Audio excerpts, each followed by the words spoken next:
एक क्षण डोळे मिटून घ्या आणि आसपासचा सगळा गोंधळ विसरून जा. आता सावकाश डोळे उघडा. तुम्ही इथे आहात, माझा आवाज ऐकताय. पण जेव्हा आपण म्हणतो हा मी आहे, तेव्हा त्या मीचा नेमका अर्थ काय असतो? कधी विचार केलाय? तुमचे डोळे तर फक्त गोष्टी बघतात, पण त्या डोळ्यांच्या मागून पाहणारा खरा कोण आहे? कान फक्त आवाज ऐकतात, पण त्या शब्दांना अर्थ आणि भावना देऊन समजून घेणारा नक्की कोण आहे? तुम्ही आहात म्हणजे नक्की काय? तुम्ही जिवंत आहात याची तुम्हाला आतून जी जाणीव होत आहे, तो आतला पाहणारा आणि अनुभवणारा नक्की कोण आहे? आणि ती जाणीव नक्की कुठून येत आहे? विज्ञानाला अजूनही याचं पूर्ण उत्तर मिळालेलं नाही. आपण चंद्रावर गेलो, मंगळावर यान पाठवलं, पण आपल्या स्वतःच्या डोक्याच्या आत जी जाणीव दर सेकंदाला धडधडत आहे, तिचा खरा अर्थ आपल्याला अजूनही पूर्णपणे समजलेला नाही. हा प्रवास बाहेरच्या जगाचा नाही, तर तुमच्या आतल्या विश्वाचा आहे.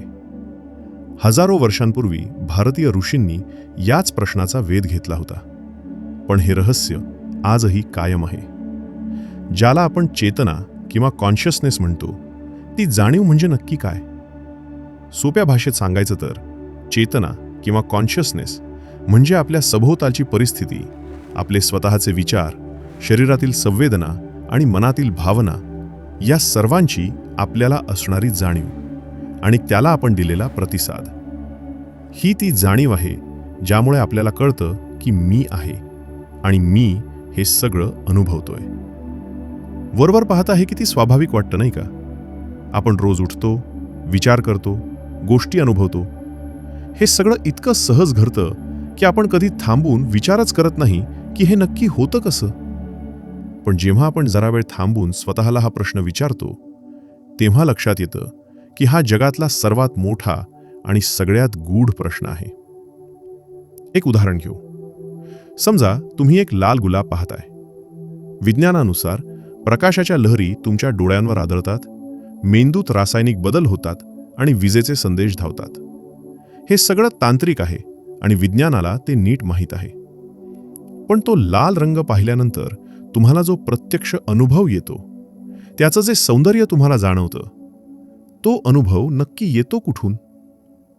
समजा तुमच्या हाताला जोरात चटका लागला. विज्ञानानुसार तुमच्या नसांमधून एक विद्युत लहरींचा संदेश मेंदूकडे जातो आणि मेंदू त्याला प्रतिसाद देतो.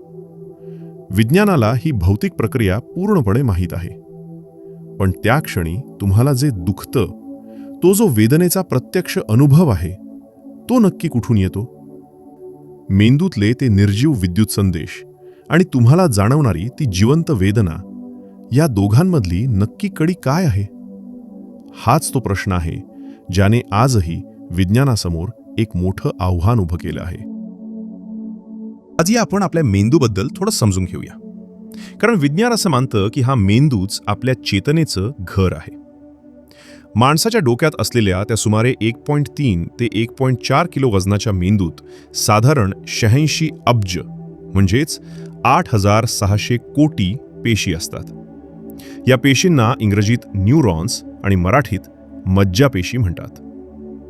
हे न्यूरॉन्स एकमेकांशी एका अत्यंत गुंतागुंतीच्या पण अद्भुत पद्धतीने संवाद साधतात.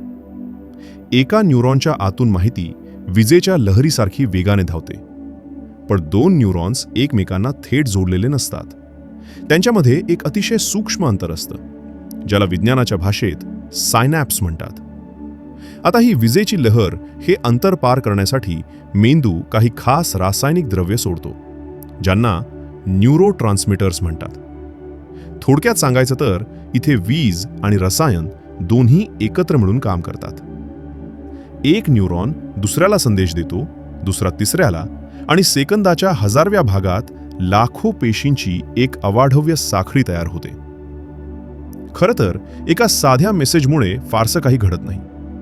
पण जेव्हा लाखो करोडो संदेश एकाच वेळी एकत्र येतात, तेव्हाच एखादी भावना जन्माला येते किंवा एखादा नवा विचार आकाराला येतो. मेंदूतील या विजेच्या आणि रसायनांच्या वेगवान प्रवासातूनच आपलं संपूर्ण व्यक्तिमत्व घडत असतं. आपल्या मेंदूचा तो वरचा सुरकुत्यांचा जो थर आहे, त्याला कॉर्टेक्स म्हणतात. विचार करणं, भाषा आणि महत्त्वाचे निर्णय घेणं ही सगळी मोठी कामं याच भागात चालतात. पण मेंदूच्या अगदी केंद्रभागी असतो थॅलमस. तो एखाद्या मुख्य पोस्ट ऑफिससारखं काम करतो. आपण जे काही पाहतो किंवा ऐकतो त्या बहुतेक संवेदनांची माहिती थेट कॉर्टेक्सकडे न जाता प्रथम थॅलमसकडे पोहोचते. मग थॅलमस ठरवतो की ही माहिती मेंदूच्या कोणत्या भागात पाठवायची आहे. विशेष म्हणजे हे सगळं काम एका सेकंदाच्या 1000व्या भागात म्हणजे डोळ्याची पापणी लवण्याआधीच पूर्ण होतं. पण खरं कोडं इथेच लपलेलं आहे. या विजेच्या लहरींतून आपल्याला प्रत्यक्ष अनुभव नक्की कसा येतो. समजा तुम्ही एखादा लाल रंग पाहताय. प्रकाश डोळ्यात जातो, त्याचं विजेच्या लहरींत रूपांतर होतं आणि मेंदूपर्यंत संदेश पोहोचतो. विज्ञानाला हे सगळं कसं घडतं हे माहीत आहे. कोणती पेशी काम करते, मेंदूचा कोणता भाग सक्रिय होतो हे आपण अचूक मोजू शकतो. पण गंमत बघा, त्या विजेच्या सिग्नलमध्ये स्वतःचा असा कोणताही रंग नसतो. तो फक्त एक विद्युत प्रवाह असतो. मग त्या निर्जीव विजेच्या लहरींतून लाल रंग हा जिवंत अनुभव तयार होतोच कसा? त्या रंगाचा तो खास भडकपणा आणि तो अनुभव आपल्याला नक्की जाणवतो कुठून? विज्ञानाने मेंदूचे अनेक महत्त्वाचे भाग ओळखले आहेत आणि त्यांच्यातील अनेक जोडण्या समजून घेतल्या आहेत. मात्र मेंदूचा संपूर्ण नकाशा तयार करण्याचे संशोधन आजही सुरूच आहे. आणि त्या मेंदूला आतून नक्की कसं वाटतं हे कोडे आजही पूर्णपणे उलगडलेले नाही. हेच तर आपल्या अस्तित्वातलं सगळ्यात मोठं रहस्य आहे. शास्त्रज्ञांनी मेंदूचं हे गूढ उकळण्यासाठी आज अनेक प्रगत साधनं विकसित केली आहेत. यातलं पहिलं महत्त्वाचं साधन म्हणजे fMRI म्हणजेच फंक्शनल मॅग्नेटिक रेझोनन्स इमेजिंग. या यंत्राद्वारे आपण मेंदूतील रक्ताची हालचाल पाहू शकतो. जेव्हा मेंदूचा एखादा भाग जास्त काम करतो तेव्हा तिथे रक्ताचा प्रवाह वाढतो, जो स्क्रीनवर स्पष्ट दिसतो. समजा तुम्ही तुमचं आवडतं गाणं ऐकताय, तर मेंदूचा आवाजाशी संबंधित भाग एखाद्या दिव्यासारखा उजळून निघतो. दुसरं महत्त्वाचं साधन म्हणजे EEG म्हणजेच इलेक्ट्रोएन्सेफॅलोग्राम. यात डोक्यावर छोटे छोटे सेन्सर्स लावले जातात, जे मेंदूतील विद्युत लहरी म्हणजेच इलेक्ट्रिकल वेव्स मोजतात. या यंत्रामुळेच आपल्याला हे समजतं की आपण जागे असताना आणि गाढ झोपेत असताना आपला मेंदू नक्की कशा प्रकारे आपलं काम बदलतो. गाढ झोपेत असताना आपला मेंदू कधीच थांबत नाही, तो त्याचं काम सुरूच ठेवतो. पण अशा वेळी आपली जाणीव किंवा चेतना मात्र मंदावलेली असते. स्वप्न पाहताना ही जाणीव पुन्हा जागी होते, पण त्याचं जग वास्तवापेक्षा पूर्णपणे वेगळं असतं. कोमाची अवस्था मोठी गुंतागुंतीची असते. यात मेंदू आतून काम करत असूनही रुग्ण बाहेरून कोणताही प्रतिसाद देऊ शकत नाही. आधुनिक ब्रेन स्कॅन्समध्ये असं दिसून आलंय की काही रुग्णांचा मेंदू आतून प्रतिसाद देत असतो. म्हणजेच एखाद्याला आतल्या आत जाणीव असणं आणि ती बाहेरून दिसणं या दोन पूर्णपणे वेगळ्या गोष्टी आहेत. शस्त्रक्रियेच्या वेळी जेव्हा भूल किंवा ॲनेस्थीजिया दिली जाते तेव्हा मेंदूच्या वेगवेगळ्या भागांमधला एकमेकांशी असलेला संपर्क तात्पुरता कमी होतो. यामुळे आपल्याला बाह्य जगाचा अनुभव येणं बंद होतं. अशा वेळी शरीर आपलं काम करत असतं, श्वास सुरू असतो, हृदय धडधडत असतं, पण मी आहे हे भान मात्र त्या काही काळासाठी पूर्णपणे नाहीसं होतं. यावरून शास्त्रज्ञांना एक अत्यंत महत्त्वाची गोष्ट लक्षात आली. ती म्हणजे मेंदूचं नुसतं काम सुरू असणं पुरेसं नाही. कधीकधी मेंदू सक्रिय असू शकतो, पण जाणीव निर्माण होण्यासाठी त्याच्या विविध भागांमध्ये एक विशिष्ट प्रकारचा ताळमेळ असणं गरजेचं असतं. याचाच अर्थ असा की मेंदूची प्रत्येक हालचाल म्हणजे जाणीव नव्हे.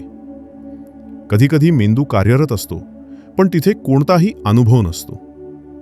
विज्ञानासाठी हा शोध म्हणजे या विषयातील एक खूप मोठे आणि महत्त्वाचे वळण ठरले आहे. पण केवळ मेंदूच ही जाणीव किंवा चेतना निर्माण करतो का? हा प्रश्न आजही न्यूरोसायन्स आणि फिलॉसॉफीमधील एक अत्यंत महत्त्वाचा आणि न सुटलेला मोठा वाद आहे. आता एका थक्क करणाऱ्या प्रयोगाबद्दल जाणून घेऊया, ज्याला स्प्लिट ब्रेन प्रयोग असं म्हणतात. 1960च्या दशकात न्यूरोसायंटिस्ट रॉजर स्पेरी यांनी मेंदूच्या 2 भागांच्या कार्यावर संशोधन केले. या संशोधनामुळे त्यांना पुढे नोबेल पारितोषिक मिळाले. आपल्या मेंदूचे डावा आणि उजवा असे दोन मुख्य भाग असतात. हे दोन्ही भाग एकमेकांशी कॉर्पस कॅलोसम नावाच्या मज्जातंतूंच्या एका जाड जोडणीनं जोडलेले असतात.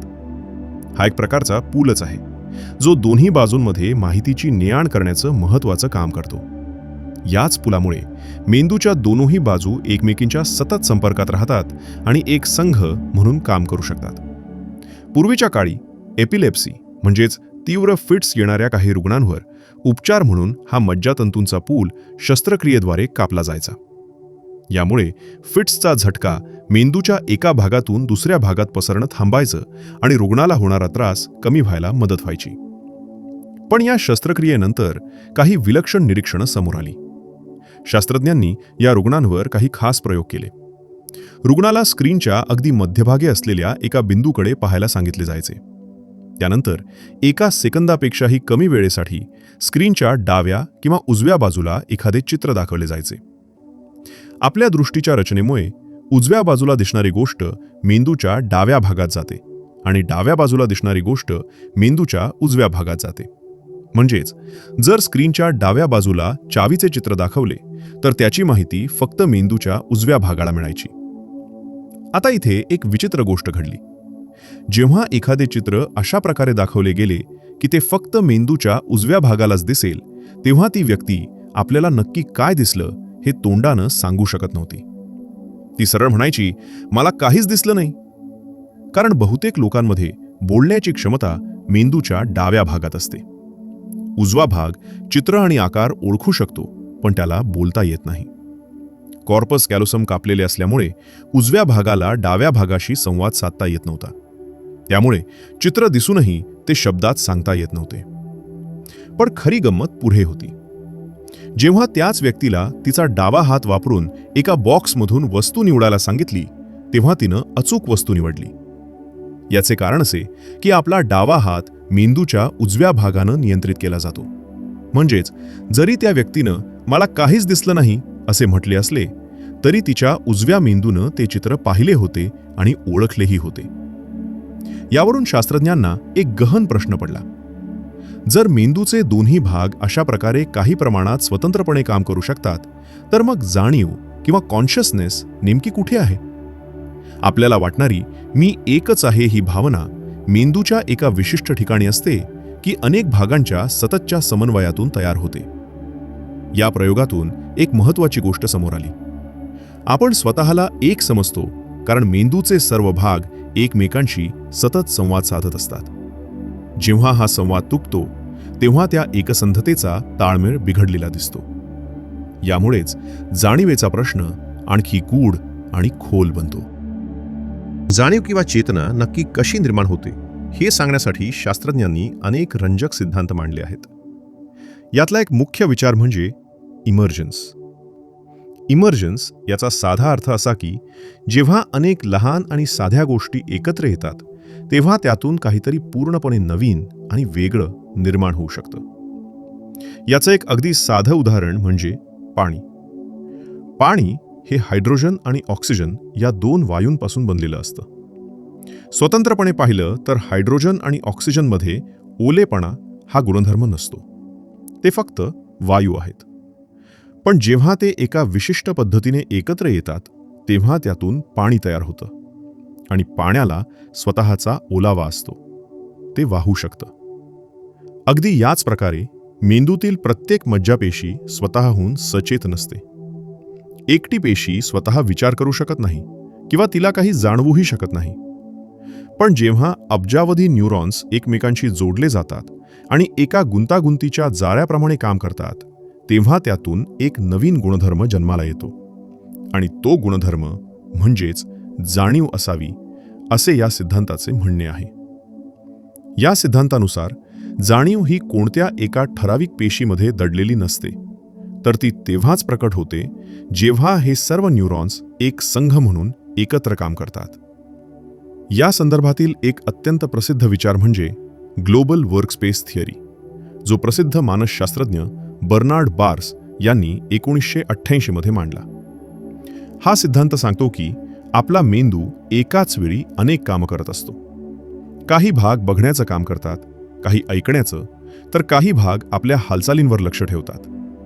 विशेष म्हणजे यातील बहुतेक कामे आपल्याला साधी जाणवतही नाहीत. ती आपोआप बॅकग्राऊंडमध्ये सुरू असतात. जसं की तुम्ही चालताना पाय कसे उचलायचे याचा विचार करत नाही, ते आपोआप घडतं. पण जेव्हा एखादी माहिती खूप महत्त्वाची ठरते, तेव्हा मेंदू ती माहिती एकाच वेळी आपल्या सर्व भागांना सांगतो किंवा ती माहिती मेंदूत सगळीकडे पसरते. जेव्हा ही माहिती अशा प्रकारे सगळीकडे पोहोचते, तेव्हाच आपल्याला त्या गोष्टीची जाणीव होते. याचे एक उत्तम उदाहरण म्हणजे आपला श्वास. आपला श्वास अहोरात्र सुरू असतो, पण आपण सहसा त्याकडे अजिबात लक्ष देत नाही, कारण मेंदू ते काम आपोआप नियंत्रित करत असतो. पण जर कोणी तुम्हाला तुमच्या श्वासावर लक्ष केंद्रित करायला सांगितले, तर अचानक तुम्हाला त्याची तीव्र जाणीव होऊ लागते. श्वास घेण्याची प्रक्रिया आधीही सुरूच होती, पण आता ती माहिती तुमच्या जाणीवेच्या कक्षेत आली आहे. या सिद्धांतानुसार जाणीव म्हणजे दुसरं काही नसून एखादी माहिती मेंदूच्या केवळ एका कोपऱ्यात न राहता ती सगळीकडे पोहोचणं होय. जेव्हा एखादी गोष्ट मेंदूत प्रसिद्ध होते, तेव्हाच आपल्याला तिचा अनुभव येतो. हे सर्व सिद्धांत मेंदू नेमका कसा काम करतो हे अतिशय उत्तम प्रकारे स्पष्ट करतात.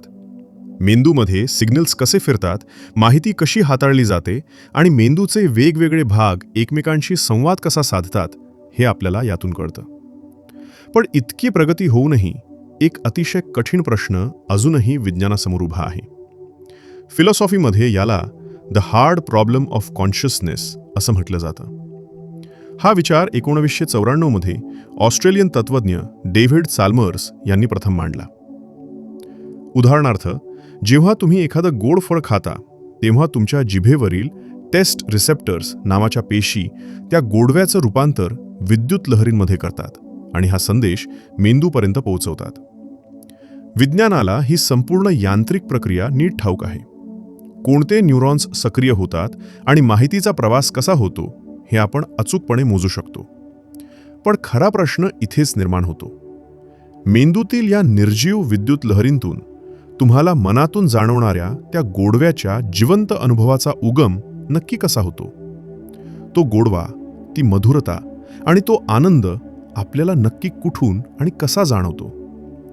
मेंदू माहितीवर प्रक्रिया तर करतो, पण आपल्याला ती चव प्रत्यक्ष जाणवते कशी? हे रहस्य आजही विज्ञानाला पूर्णपणे उलगडलेलं नाही. जगभरातले विचारवंत या प्रश्नाकडे 3 वेगवेगळ्या मार्गांनी पाहतात. पहिला विचार आहे मटेरियलिझम, म्हणजेच भौतिकवाद. हा विचार मानतो की हे जग केवळ भौतिक वस्तूंनी बनलेलं आहे.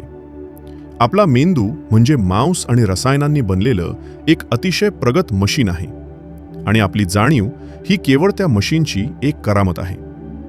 यात काहीही गूढ किंवा आध्यात्मिक नाही. एकदा का हे मशीन बंद पडलं की जाणीवही तिथेच संपते. या विषयावरचा दुसरा महत्त्वाचा विचार म्हणजे ड्युअलिझम. हा सिद्धांत 17व्या शतकात प्रसिद्ध फ्रेंच तत्त्वज्ञ रेने देकार्त यांनी मांडला होता. हा सिद्धांत सांगतो की आपलं शरीर आणि आपलं मन या 2 पूर्णपणे वेगळ्या गोष्टी आहेत. जरी ते एकमेकांसोबत काम करत असले तरी ते एक नाहीत. याचाच अर्थ असा की शरीर संपल्यानंतरही आपली जाणीव किंवा मन शिल्लक राहू शकतं, असं हा विचार मानतो. तिसरा आणि सर्वांत रंजक विचार म्हणजे पॅनसायकिझम.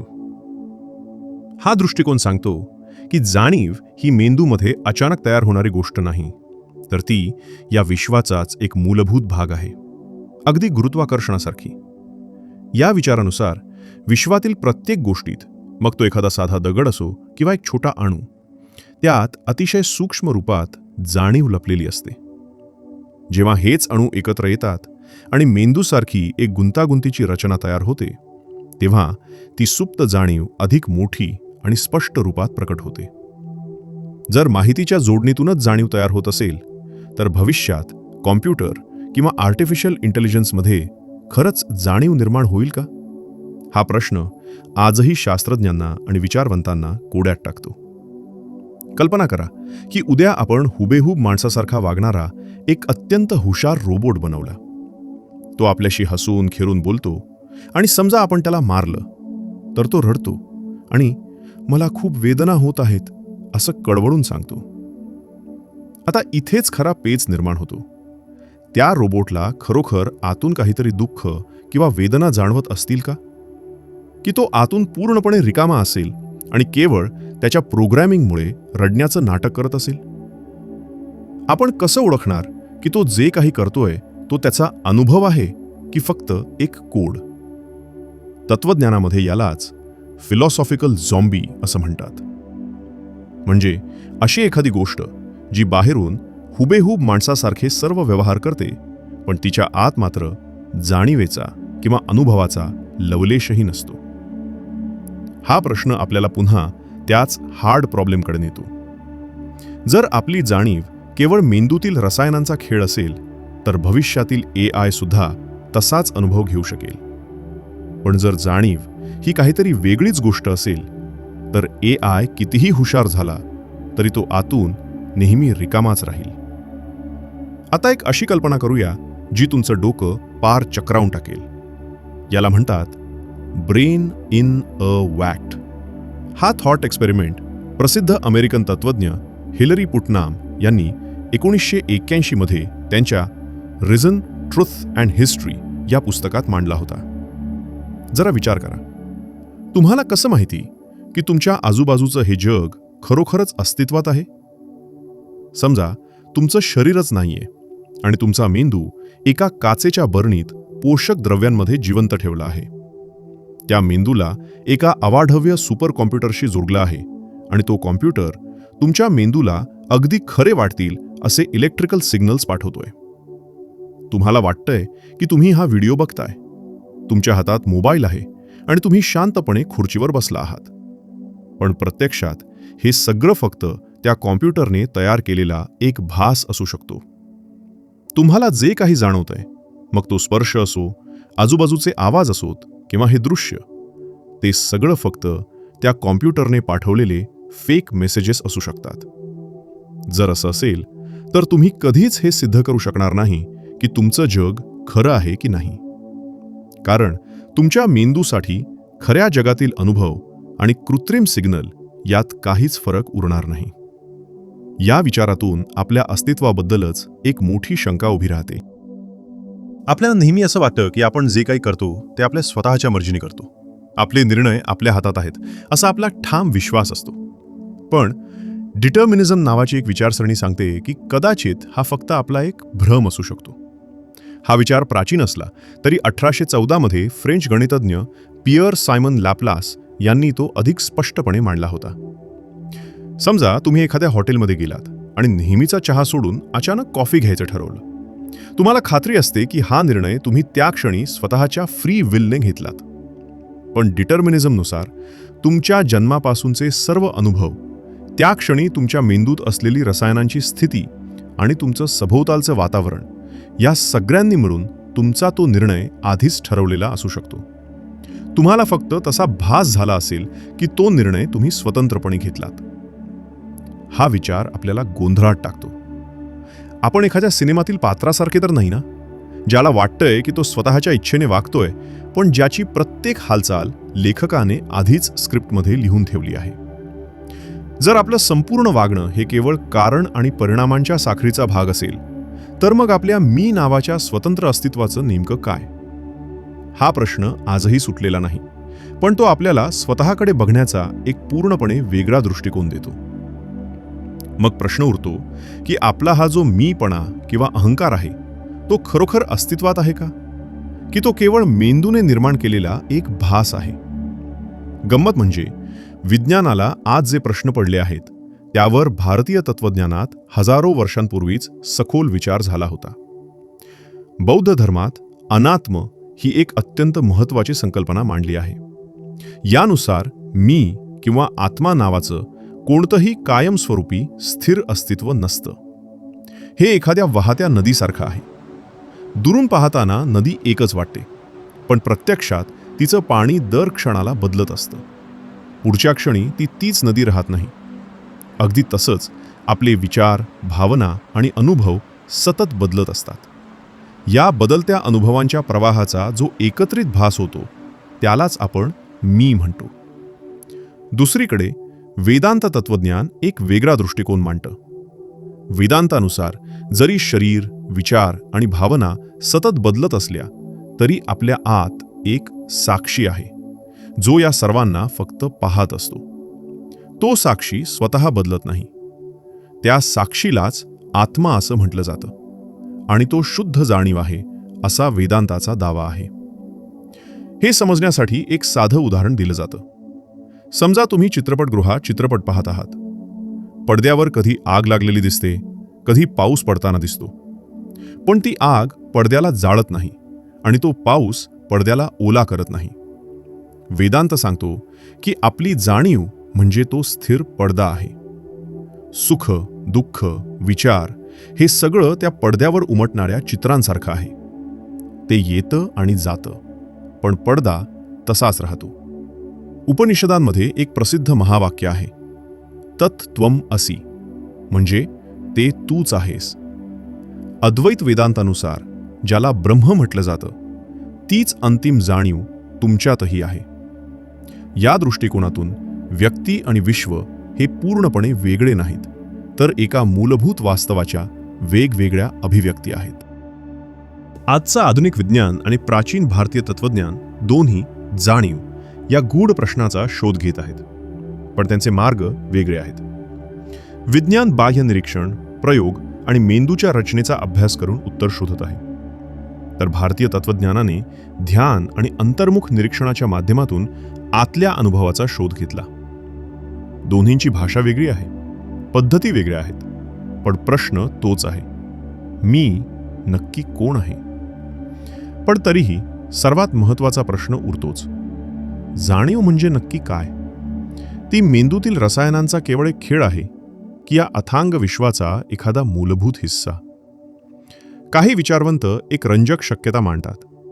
ते म्हणतात की कदाचित मेंदू स्वतः जाणीव निर्माण करत नसेल, तर तो एखाद्या रेडिओ रिसिव्हर सारखं काम करत असेल, जो बाहेरून येणारे सिग्नल्स पकडतो.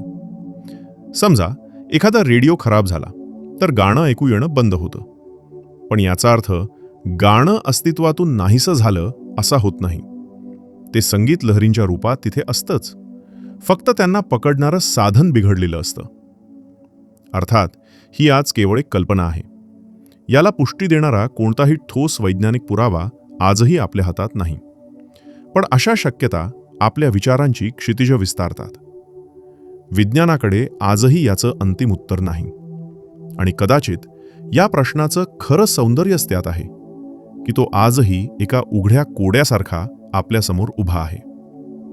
सत्य काहीही असो, एक गोष्ट मात्र निश्चित आहे, या संपूर्ण विश्वातील सर्वात अद्भुत गोष्ट म्हणजे तुमची स्वतःची जाणीव.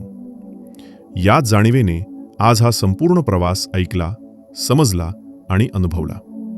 म्हणूनच आता थोडा वेळ शांत बसा, स्वतःच्या श्वासाकडे लक्ष द्या, आपल्या आत डोकावून पहा आणि स्वतःलाच एक प्रश्न विचारा, हा जो माझ्या आत मी म्हणून बसला आहे तो नक्की कोण आहे?